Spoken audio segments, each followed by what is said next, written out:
Hare Krishna, Hare Krishna, Krishna Krishna, Hare Hare, Hare Rama, Hare Rama, Rama Rama, Hare Hare.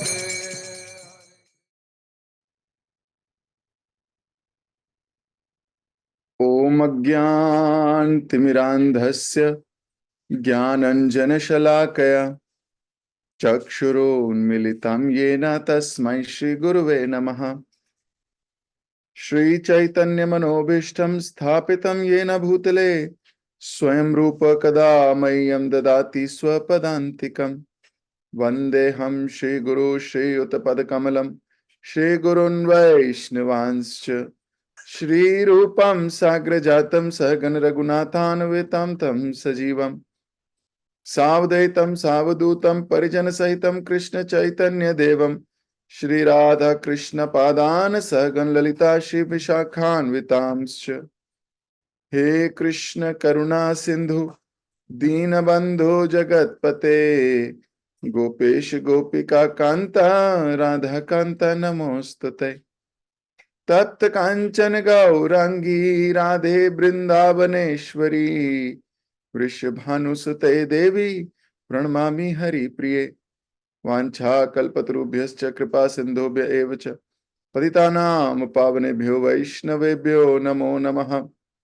जय श्री कृष्ण चैतन्य प्रभु नित्यानंद श्री अद्वैत गदाधर शिवासदि गौर भक्त वृंद हरे कृष्ण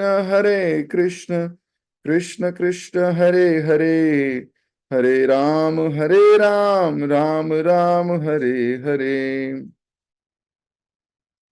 हरे कृष्ण। आप सभी भक्तों का एक बार फिर से बहुत बहुत हार्दिक स्वागत, अभिनंदन। आज चंदन यात्रा प्रारंभ दिवस पर और अक्षय तृतीया की आप सबको बहुत बहुत हार्दिक शुभकामनाएं। तो हम आज इन दोनों विषयों पर संक्षिप्त में चर्चा करेंगे।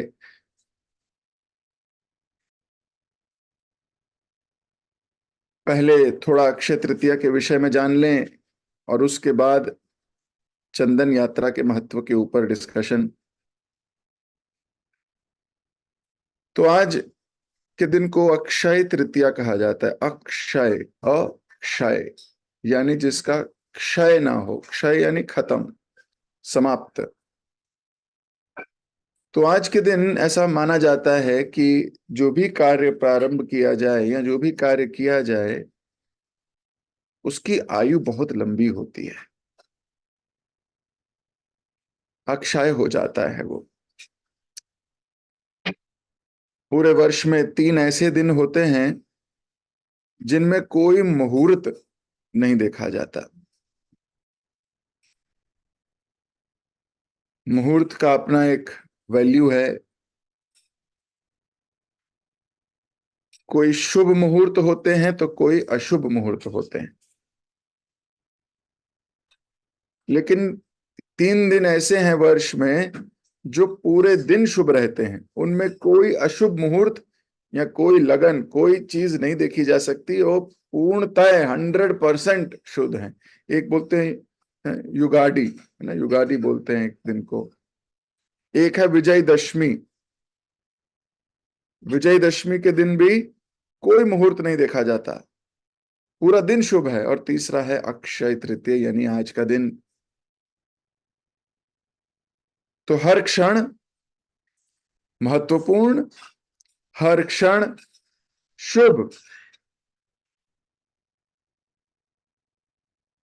इसलिए आज के दिन बहुत सी चीजें हुई, आरंभ, बहुत सी चीजों का आरंभ आज के दिन हुआ। तो क्योंकि ये संक्षिप्त क्लास है तो मैं बहुत डिटेल चर्चा नहीं करूंगा, केवल क्या क्या हुआ उसके विषय में थोड़ा सा डिस्कशन करेंगे। वैसे तो संपूर्ण भगवान, संपूर्ण जगत के स्वामी भगवान स्वयं हैं।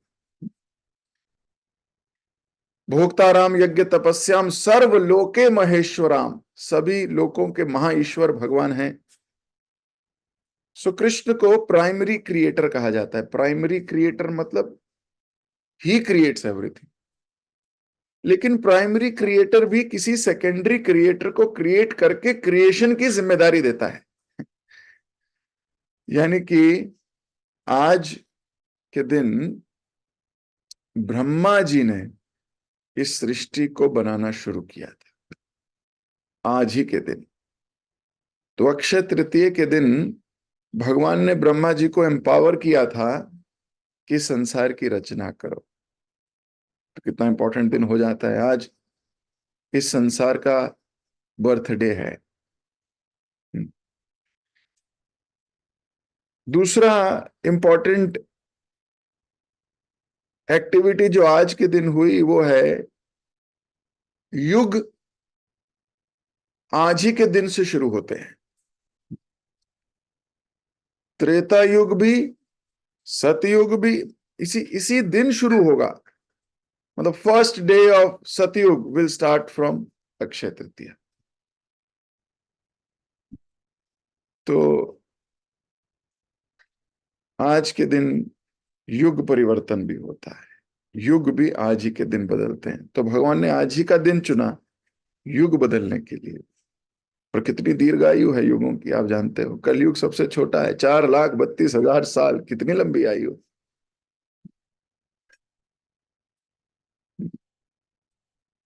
आज के दिन जब यज्ञ होता है, त्रेता में यज्ञ किया करते थे, तो जौ है ना, जौ यज्ञ में लगाई जाती है, डाली जाती है। जौ का जन्म आज ही के दिन है ना, बारले बोलते हैं इंग्लिश में।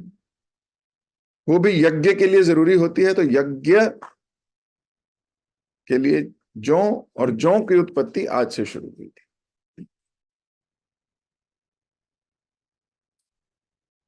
तीसरा इंपॉर्टेंट एक्टिविटी जो आज के दिन हुई वो है कुबेर को उसकी पोजीशन ऑफ ट्रेजरर आज ही के दिन दी गई थी।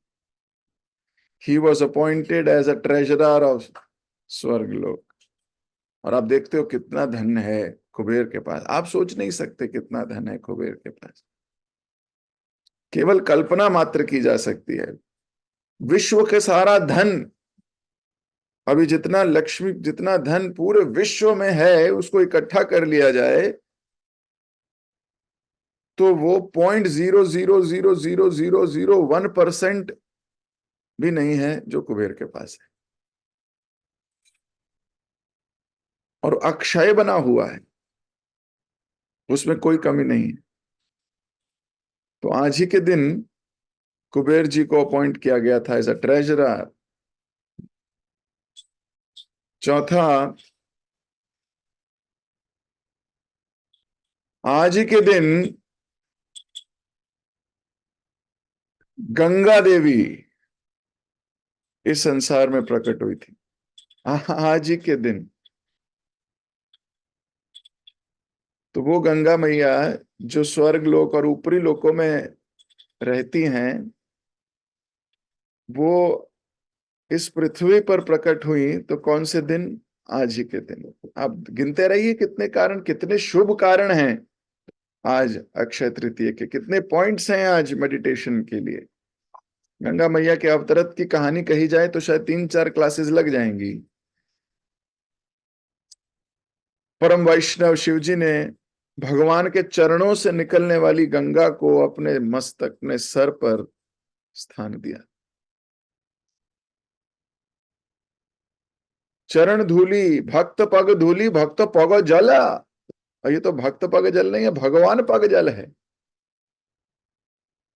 शिव जी ने उन्हें अपने सर पर जगह दी। आज ही के दिन, आज ही के दिन अवतरित हुई गंगा मैया।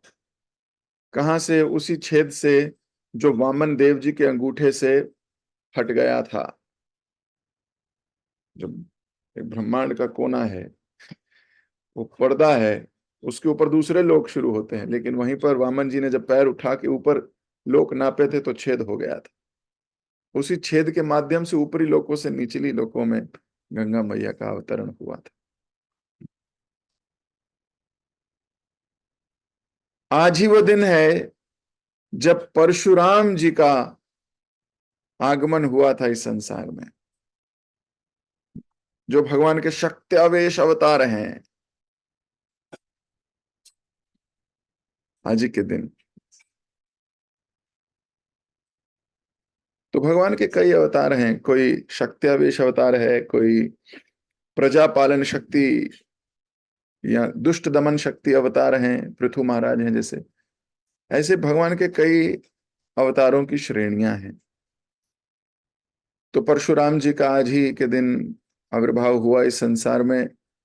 क्षत्रियों को 21 बार उन्होंने समाप्त किया। क्यों? क्योंकि वो क्षत्रिय जो धर्म की रक्षा करने के लिए बने थे, वो क्षत्रिय जो ब्राह्मणों की रक्षा करने के लिए बने थे, वो क्षत्रिय जो गौ रक्षा जिनका उद्देश्य है, वो अपने पथ से भ्रष्ट हो गए थे। ब्राह्मणों की, वैष्णवों की, गांवों की रक्षा की बजाय उनका नाश करने लगे थे। तो परशुराम जी ने क्रोध में आके ये अवतार लेकर उन सब क्षत्रियों को ध्वंस किया। आज ही के दिन की बात है।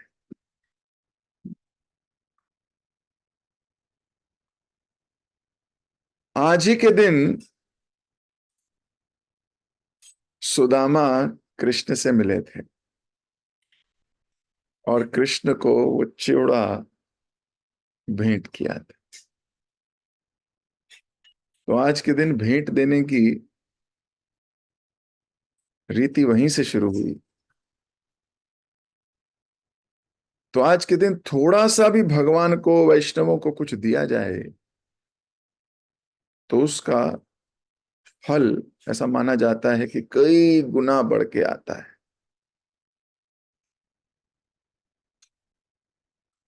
तो भक्तों के लिए तो रोज ही अक्षय तृतीया है, रोज ही वो जप करते हैं। आज पर विशेष दिन है।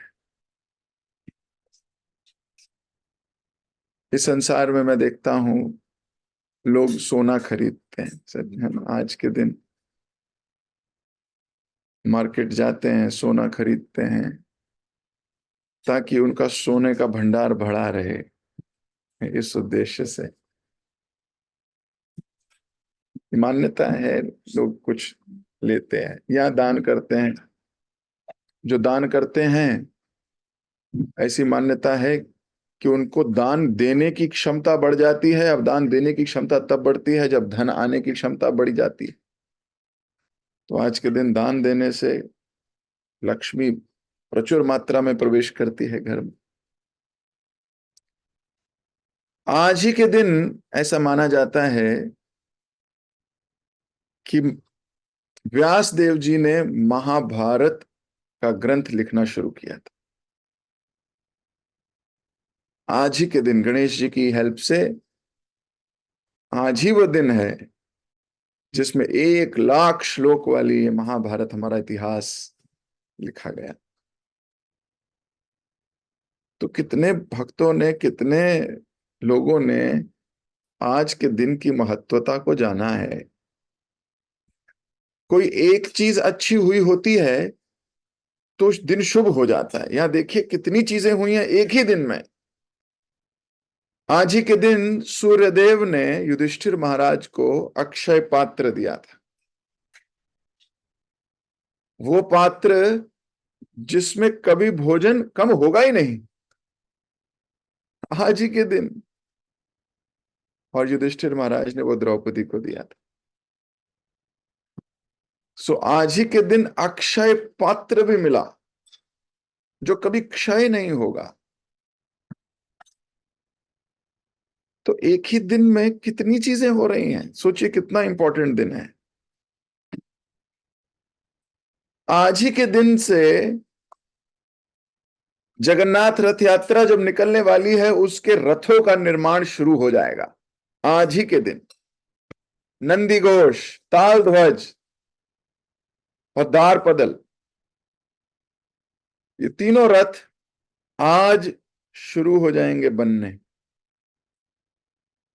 आज ही के दिन। तो जगन्नाथ जी जिस रथ पर निकलेंगे उसका निर्माण कार्य आज शुरू। जुलाई के महीने में अक्सर आती है रथ यात्रा।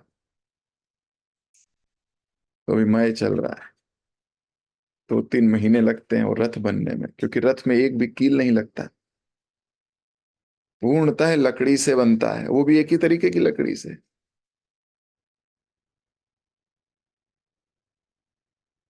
तो आज ही के दिन रथ निर्माण भी शुरू हो जाएगा।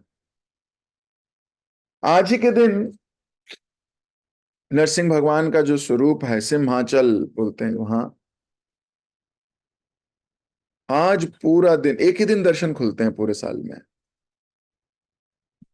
आज ही दर्शन खुलेंगे और आज ही बंद हो जाएंगे। तो तकरीबन 360 किलो चंदन घिसा जाता है और इन नरसिंह भगवान पे लगाया जाता है आज ही के दिन। आज ही के दिन पट द्वार खुल जाएंगे, बद्रीनाथ केदारनाथ इत्यादि चारों धामों के आज के दिन पट खुल जाएंगे, शुरू आज से दर्शन देना भगवान शुरू करेंगे। तो ये कोई मामूली चीजें नहीं है, कितना कुछ हुआ है आज के दिन। ब्रह्मा जी ने क्रिएशन शुरू करी, युग परिवर्तन यहीं से होते हैं, कुबेर को अपनी पोजीशन यहीं इसी दिन मिली, गंगा मैया इसी दिन आई, परशुराम जी का अवतार इसी दिन हुआ, सुदामा ने आज ही के दिन भगवान को चावल भेंट किए, महाभारत लिखना आज ही शुरू हुआ, अक्षय पात्र आज ही मिला, रथ यात्रा के लिए जो रथ बनने हैं वो आज ही के दिन हुए हैं, सिंहाचल में नरसिंह देव पर चंदन आज लगा, उसके बाद चारों धामों में है ना वो पट खुलेंगे आज बद्रीनाथ इत्यादि के, कितनी सारी चीजें हुई हैं। आज ही के दिन दुर्गा देवी ने महिषासुर को मारा था, आज ही का दिन है, अक्षय तृतीया के दिन, जो प्रतीक है हर राक्षस का दमन होगा एक ना एक दिन। कोई राक्षस अक्षय नहीं है, राक्षस वध अक्षय है। हर राक्षस वृत्ति के मनुष्य को भी माया देवी मार के रहेगी। आज ये अक्षय है, इसे कोई नहीं बच सकता। आज ही के दिन चंदन यात्रा शुरू हुई थी। हाँ, इसके ऊपर अब हम विशेष 10 मिनट चर्चा करेंगे। आज ही के दिन चंदन यात्रा का आरंभ होता है। अब क्योंकि संक्षिप्त में कहनी है, इसलिए बहुत से एक्सपर्ट्स को मैं छोटा है ना कंसाइज करके आप लोगों को बताने का प्रयत्न करूंगा। गुरु महाराज का ये one of the favourite pass time है, तो उन्हीं का उच्चिष्ट स्वीकार करते हुए कुछ बोलने का प्रयत्न करूंगा। तो माधवेंद्र पुरी, जो कि हमारे चैतन्य महाप्रभु के दादा गुरु है ना, महाप्रभु के गुरुदेव हैं ईश्वरपुरी, और ईश्वरपुरी के गुरुदेव हैं माधवेंद्रपुरी। तो ये घटना माधवेंद्रपुरी के साथ हुई है। माधवेंद्रपुरी वृंदावन में जब आए तो माधवेंद्रपुरी के आगमन से पूरा वृंदावन महक रहा था। बहुत समय के बाद कोई अद्भुत भक्त, बहुत समय के बाद कोई भगवान का दीवाना, बहुत समय के बाद कोई भगवान का प्रेमी ब्रज में आया था। ब्रज के हालात उस वक्त बड़े खराब थे। ब्रज ही वृंदावन है, ब्रज ही ब्रज है, ये भी लोग नहीं जानते थे। भक्ति अप्रकट हो चुकी थी ऑलमोस्ट, कोई डीटीज वृंदावन में थे नहीं तब। इन्हीं की कृपा से गोपाल जी का प्राकट्य हुआ, जो अभी नाथ द्वारा में श्रीनाथ जी के रूप में विराजमान है। जब माधवेंद्रपुरी ब्रज में थे या ब्रज में आए तो भगवान बड़े प्रसन्न हो गए कि आज मेरा भक्त आया है। वज्रनाभ ने जो बनाए थे डीटीज वो सब लुप्त थे, गुप्त थे, छिपे हुए थे। तो जब ये पहुंचे हैं ब्रज में तो भगवान ने सोचा कि मेरा भक्त आ गया, अब ये मेरी सेवा करेगा। तो भगवान ने इनको बताया कि मैं बहुत समय से गर्मी में झाड़ियों के नीचे छुपा हुआ हूं, बहुत गर्मी लगती है, मुझे बाहर निकालो। अब भगवान की ये दिव्य लीला है। कोई कह सकता है वो तो जगत के पालक हैं, वो तो उनको भी गर्मी लगती है, उनको भी कष्ट होता है। तो वास्तविकता ये है, उनको कोई कष्ट नहीं है, कोई गर्मी नहीं है, वो तो भक्तों का भाव है। वो भक्तों से सेवा लेने के लिए ऐसी ऐसी लीलाएं रचते हैं कि मेरे भक्त कुछ सेवा में लग जाएं, इनको सेवा का आनंद दे सकूं। परित्राणाय साधुनाम, काम ही यही है भगवान का, भक्तों की प्रसन्नता। और भक्तों की प्रसन्नता किस में है? भगवान की शुद्ध सेवा में। तो बहुत समय से झाड़ियों में गर्मी, सर्दी, बरसात झेल रहे हैं, कष्ट झेल रहे हैं ठाकुर जी। अब कष्ट झेल रहे हैं तो अपने भक्त को देख के लगा है कि अब कष्ट के दिन बीत गए। अमेजिंग पास टाइम।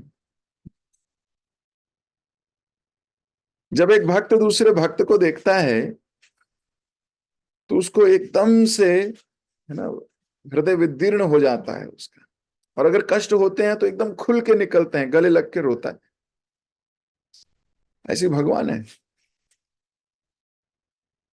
उन्होंने देखा माधवेंद्र पुरी आया, मेरा शुद्ध भक्त आया है, अब बिल्कुल उमड़ रहे हैं सारे के सारे अरमान, कह रहे हैं अब मुझे बाहर निकालो।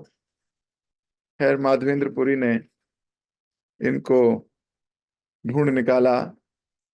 एक बालक के रूप में भगवान स्वयं आके बता के गए कि वहां एक गाय आती है, रोज अपने थनों से दूध की वर्षा करती है, ठाकुर जी को दूध का स्नान कराती है हर रोज। तो माधवेंद्र पुरी कुछ गांव वालों को लेकर गए और एक्सकवेट किया, वहां जाके थोड़ा सा झाड़ियां हटाई, देखा तो ठाकुर जी बड़े सुंदर गोपाल जी वहां विराजमान है। बहुत बड़ा उत्सव हुआ, गोपाल प्रकट दिवस।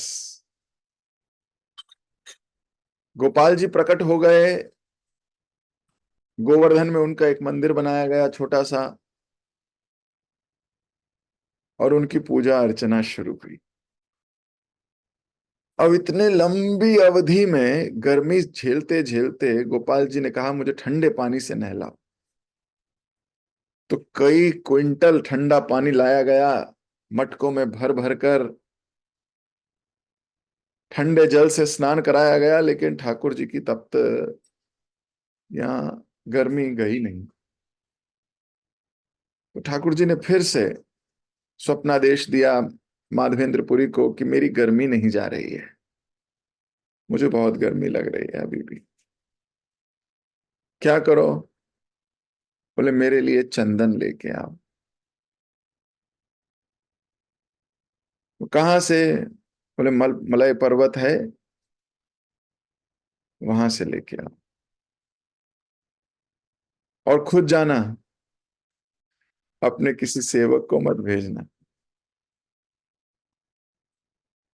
माधवेंद्रपुरी ने जब ये दूसरी भगवान की आज्ञा प्राप्त की तो नाचने लगे। पहली आज्ञा थी कि मुझे निकालो, मैं कहीं फंसा हुआ हूं। और दूसरी आज्ञा कि अब मुझे लिए चंदन ले आओ। भगवान स्वयं अपने भक्तों को आज्ञा देते हैं, और जब आज्ञा मिलती है तो भक्त खुश हो जाते हैं। इस संसार में हम देखते हैं सो कॉल्ड हम भक्त बनने का बोल भी देते हैं, हम भक्त हैं, लेकिन स्वामी की कही हुई एक छोटी सी बात से पिंच हो जाते हैं।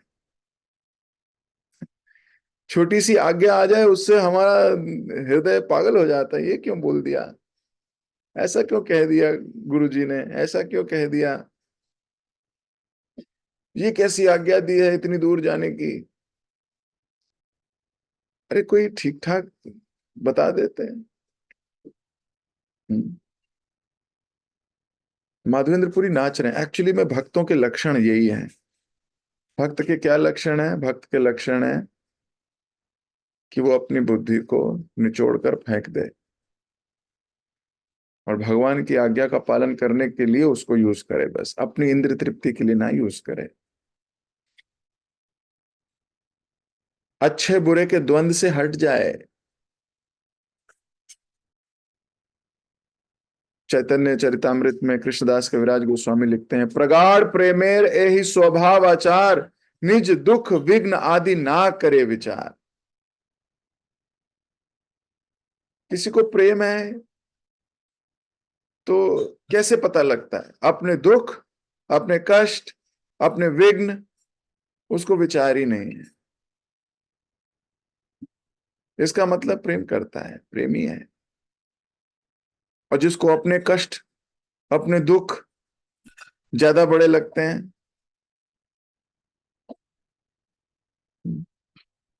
तो उसको कहाँ प्रेम है फिर?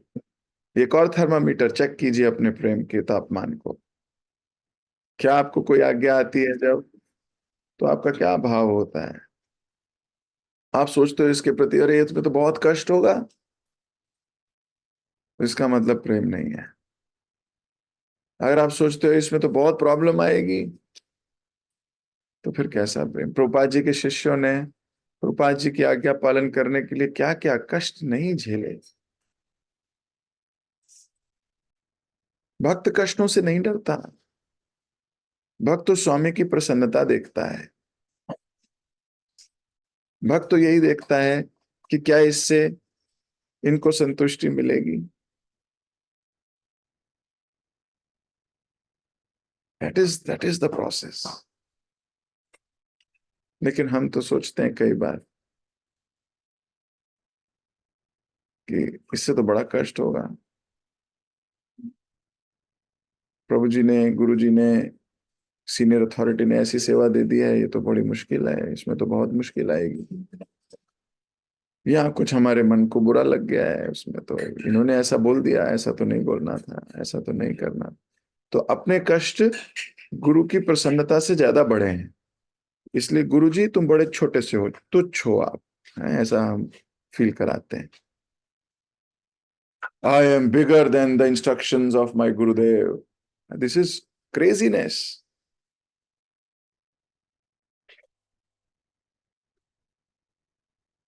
हमारे थॉट्स के पीछे ये वो कहां से उग रहे हैं, हमें उस पर इसको सोचना होगा। माधवेंद्रपुरी को भगवान कष्ट लेने को बोल रहे हैं, और पैदल जाओ, कोई एयरप्लेन नहीं है, कोई बैलगाड़ी नहीं है, कोई मोटर गाड़ी नहीं है। आप सोच सकते हो, ये बोल सकते हैं भगवान आपको गर्मी लगती है क्या, मुझे नहीं लगती, मुझे भी गर्मी लगती है। अभी सर्दियों में चला जाऊंगा, अभी बहुत गर्मियां हो रही हैं, अभी नहीं जाऊंगा मैं, अभी तो बहुत गर्मी है। No, this is not our consciousness. प्रगाढ़ प्रेमे रही स्वभाव आचार, निज दुख विघ्न आदि ना करी विचार। अपने दुख, अपने विघ्न को विचार नहीं करना चाहिए, भगवान की सेवा में लगना चाहिए। माधवेंद्रपुरी, इतना सुना कि भगवान चाहते हैं, सोचिए कितनी बड़ी बात है। प्रैक्टिकल लाइफ में हम फेल हो जाते हैं। क्लास में हमें लगता है वो yes this is the consciousness, practicality में आते हम फेल हो जाते हैं, पर हमें पास होना है। कोई बात नहीं, फेल हुए तो क्या हो गया, लेकिन फिर उठेंगे पास होने के लिए। तो एंथुजियाज्म, उत्साह। माधवेंद्र पुरी कितने खुश थे कि मुझे सेवा मिली है। माधवेंद्र पुरी निकल गए चंदन लेने के लिए। कष्टों भरे रास्ते से बिना सिक्योरिटी गार्ड के अकेला सन्यासी निकल गया है चंदन लाने। रास्ते में जंगल हैं, जंगली जानवर हैं, सब कुछ है, लेकिन इस भक्त के पास अपनी रक्षा के लिए क्या है? भगवान का नाम। कोई अस्त्र नहीं है, कोई शस्त्र नहीं है, हृदय में भगवान का प्रेम है और जिह्वा पे कृष्ण का नाम। यही अस्त्र है, यही शस्त्र है। निकल पड़े चंदन लेने के लिए। अब निकले रास्ते में तो रेमुणा में गोपीनाथ जी के दर्शन किए। गोपीनाथ जी का दर्शन करके भाव विभोर हो गए। बड़ी सुंदर लीला है। चैतन्य चरितामृत में इस लीला का बड़ा सुंदर वर्णन है। भगवान को खीर का 12 प्यालों का भोग लग रहा था, तो माधवेंद्र पुरी के मन में इच्छा जागृत हुई, अगर मैं भी ये खीर चख सकता तो अपने गोपाल जी के लिए भी ऐसी खीर बनाता। फिर दूसरा थॉट आया, ये मैं क्या सोच रहा हूं, ये प्रसाद नहीं है, भोगा है। अभी तो कृष्ण ने पाया ही नहीं है और मैंने पाने की बात सोच ली है। मैं कितना उद्दंड हूं, कितना गलत हूं, कितना बेकार आदमी हूं। आत्मग्लानि करते हुए बोले, मैं योग्य नहीं हूं यहां खड़े होने के भी। बाहर जाके बाजार में एक पेड़ के नीचे बैठ के कीर्तन करने लगे, रोने लगे कि ये भगवान, मैं इतना गंदा व्यक्ति हूं। आपके भोग लगने से पहले मेरी दृष्टि पड़ गई उसके ऊपर और मेरा मन कर गया मैं पाऊं उसको। भगवान ने पुजारी को स्वप्न दर्शन देके कहा, मेरा भक्त माधवेंद्र पुरी बाहर बाजार में बैठा है, उसके लिए एक प्याला खीर का मैंने चुरा लिया था, वहीं पीछे पर्दे के पीछे रख दिया था, जाओ जाके उसको दे आओ, उसका मन था खाने का। पुजारी मनी मन सोचने लगा, मुझे इतने वर्ष हो गए आपकी पूजा अर्चना सेवा करते हुए, आपने मेरे लिए नहीं चुराया कभी। और वो व्यक्ति जो एक ही दिन आया है उसके प्रति कितनी कृतज्ञता है, इसका मतलब वो साधारण व्यक्ति नहीं है, इसका मतलब वो दिव्य व्यक्ति है। ये पुजारी के मन में ईर्ष्या नहीं आई, पुजारी के मन में इंस्पिरेशन आई। नहीं तो व्यक्ति सोचता है, मुझे इतने साल हो गए, मेरे को तो कभी इतनी कृपा की नहीं, और वो कल के आए छोकरे पे इतनी कृपा कर रहे हैं, तो उस व्यक्ति के प्रति ईर्ष्या जाग जाती है। लेकिन यहाँ ईर्ष्या नहीं जागी, इंस्पिरेशन जागी। बोले वो धन्य है। रोते रोते गए ऑल्टर रूम में, चेक किया तो देखा सच्ची में एक प्याला खीर का चुराया हुआ था भगवान ने। बाहर आके चिल्ला रहे हैं बार बार, कौन है माधवेंद्र पुरी जिसके लिए भगवान चोर बन गए? कौन है माधवेंद्र पुरी जिसके लिए गोपीनाथ जी ने चोरी की? चोरी क्या की? उन्होंने अपना नाम भी बदल दिया। तब से आज तक गोपीनाथ जी को रेमुणा में खीर चोर गोपीनाथ कहते हैं।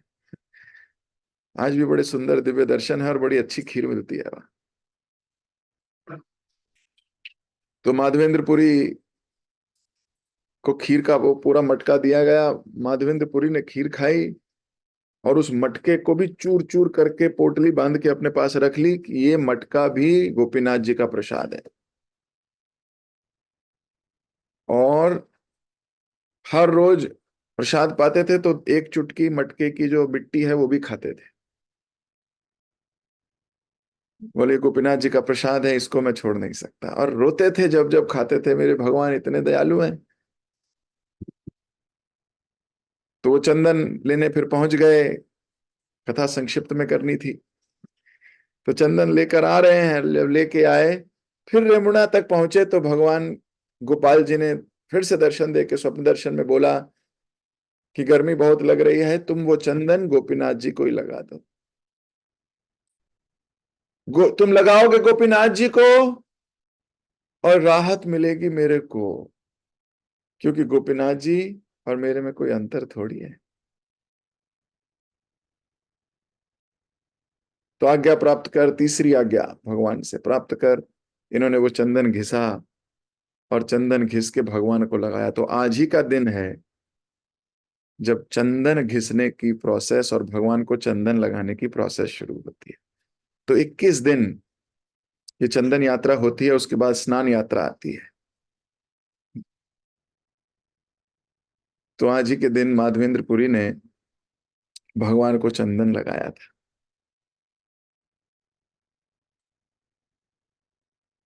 तो बड़ा अद्भुत दिन है। आज हमारे इस्कॉन के सभी मंदिरों में भगवान को चंदन लगाया जाएगा, चंदन घिसा जाएगा और भगवान को चंदन का लेप लगाया जाएगा। चंदन यात्रा की जय, अक्षय तृतीया की जय। तो आज के दिन करना क्या है? आज के दिन जो कार्य करो वो अक्षय हो जाता है। तो आज के दिन जो लोग कम माला करते हैं, आज के दिन से 16 माला का प्रण लें। I will do 16 rounds from today. That would be very nice. Akshay. और जो ऑलरेडी रीडिंग कर रहे हैं, हियरिंग कर रहे हैं, चैंटिंग कर रहे हैं, वैष्णव सेवा कर रहे हैं, वो आज के दिन ये प्रण लें कि मैं और उत्साह से करूंगा। उत्साह बढ़ा दो आज के दिन। अगर आप आज के दिन उत्साह बढ़ा दोगे, ये उत्साह बना रहेगा आपका। ये करना है आज के दिन। दान देना चाहिए। ये तो भौतिक लोग भी करते हैं, तो भक्तों को क्या कहना। बढ़ चढ़ कर दान देने का प्रयास करना चाहिए।